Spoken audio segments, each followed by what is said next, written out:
Today I'll be talking about Centralia, and first I'll give you a brief history of the town. Centralia officially gets its name in 1862. It gets its start in the 1800s as a coal mining town, as demand for anthracite coal reaches all-time highs. People working in the mines consisted of people of Welsh, English, German, Irish, Polish, Russian, and Ukrainian descent. The workers earned 40 cents a day and worked 6 days a week. The different immigrant groups didn't really get along or communicate that well. There was a lot of problems with language barriers, as well as unequal pay among groups. In 1917, mining reached its all-time high as mines start to shut down in 1929. The decline is not due to depletion of the fossil fuel source, as much as it is less demand for the product. People in this time period start heating their houses with oil instead of coal, so the demand is down, although during World War II it does come back slightly. In 1950, the borough of Centralia gets the rights to all the coal that lies beneath the town, but at this point the population is down 2/3 since their boom in the 19th century. 1962 marks the start of the fire on Memorial Day weekend. The Centralia Fire Department sets fire to a garbage pile by Oddfellow Cemetery. The location was fatal because it was on top of an old strip mining pit. Some of the coal caught fire on the surface, where it immediately spread underground. At this point, the fire could have been controlled by digging a trench within the first few weeks of the incident, but no action was taken.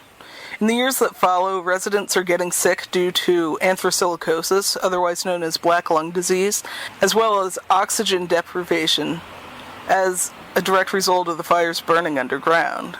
Several methods are attempted to stop the fire during this time, which is around the 1970s to 1980s, but none really seem to work, and all fail due in part to lack of funding. I know one of the stories that we were told talks about how they were going to dig a trench ahead of the fire, and they started digging the trench, but they ran out of funds to keep digging, and by the time they got more money to keep digging the trench, the fire had already passed where the trench was. Everyone in the town isn't really concerned about the fires during this time period, but in 1981, Todd Dombowski falls into a hole in his grandmother's backyard. This is when people realize that the fire is a serious issue, and in 1984, Congress allocates $42 million towards relocation efforts. However, with what the government is giving the families, some can't afford a new home and instead decide to stay in the area. And this is all right at the time, but in 1992, Pennsylvania condemns all the Centralia buildings and asks people to evacuate their homes. Originally, Pennsylvania essentially promised these people that they wouldn't, forcing them to leave their homes, but it eventually comes to this point. A lot of people don't leave during this time period, and even though eminent domain effectively makes the residents still living there squatters, people are still living there. No Pennsylvania governor really enforces the eviction. A 2000 census marks 21 people still living in Centralia in 10 households in the area. In 2002, the zip code 17927 is taken away from the town. March of 2004 still has 19 people and 9 houses in Centralia. The present-day status of the town is what I'll be talking about next. While in the past, no Pennsylvania governor was really willing to force the families out of Centralia, Governor Ed Rendell decided to be the bad guy in 2010 and forced the remaining residents to leave. Lamar Mervine, who was the mayor of the town when the documentary The Town That Was created, passed away on January 1st, 2010, and in his passing gave his position of Centralia mayor to John Hartline, who's the main person in the documentary. The government, however, had other plans for Hartline and forced him to move out of Centralia by Labor Day this year. He left sometime before that and is currently residing in neighboring Ashland. The new mayor of Centralia is Carl Womer, who seems to have gotten the best relocation settlement. Womer is allowed to live out the rest of his life in Centralia, and when he passes away, his daughter will receive $82,000 for his property. The last section is just my thoughts on the fire after traveling around town, as well as my final verdict on what happened to the citizens of Centralia.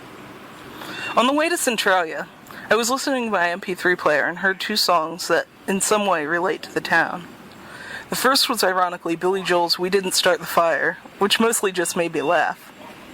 Simon and Garfunkel's My Little Town tends to remind me of the town that was, because it describes the kind of life that could be found in Centralia before the evacuation started in the 1980s.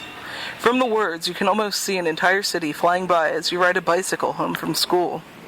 These were the pictures that filled my head on the way to Centralia, along with the photos from the town that made their way around the car. When we finally arrived in Centralia, I wasn't sure what to make of the place. The only areas left standing were the cemeteries, and a few houses that had yet to be demolished for some reason or another. I know I was supposed to take a lot of video footage and pictures, but I didn't think there was too much of anything to take pictures of, which is why most of this video is trees and open spaces where houses and small stores once stood. It is not the pictures of the iconic locations still standing that evoke a sense of awe so much as it is the footage of all the nothingness where an entire township once stood. As we traveled through the nearby towns to get back to campus, I remember thinking that this is what Centralia probably looked like before the fire, that the houses lining the streets of Asheville in all likelihood resembled those that did not exist on the now empty roads of Centralia. Soon thoughts of my own hometown filled my head as I reflected on past experiences and imagined what it would feel like to lose the only place I ever called home. Local stores and landmarks, such as the elementary school I was taught in and Kent's Pizza, come and go, but when they do, they are always replaced by something else. I couldn't imagine what it would be like to see my neighbors move out of Parkside one by one, the government demolishing houses as they went to neighboring towns or to live with distant relatives. Change is a constant in everyone's lives, but change of this magnitude is a little too drastic for me. Although I think I can relate to these people on a very distant level, I do think that the right thing was done in Centralia. The fire that is currently burning under the town poses a great threat to anyone living in the area, and if the government can save these people from themselves, they should by all means do what is necessary. From an environmental standpoint, we know that Centralia is not a healthy place to live. We could tell this when we smelled the sulfur and carbon monoxide gas by the venting areas of the town. On a political standpoint, Ed Rendell did the only thing that he could, which was wait until his last term in office to do anything. While this does make him the bad guy in the eyes of the last Centralians and sympathizers like myself, it can't affect his approval rating or chances of getting reelected, because now he's at the door, so to speak.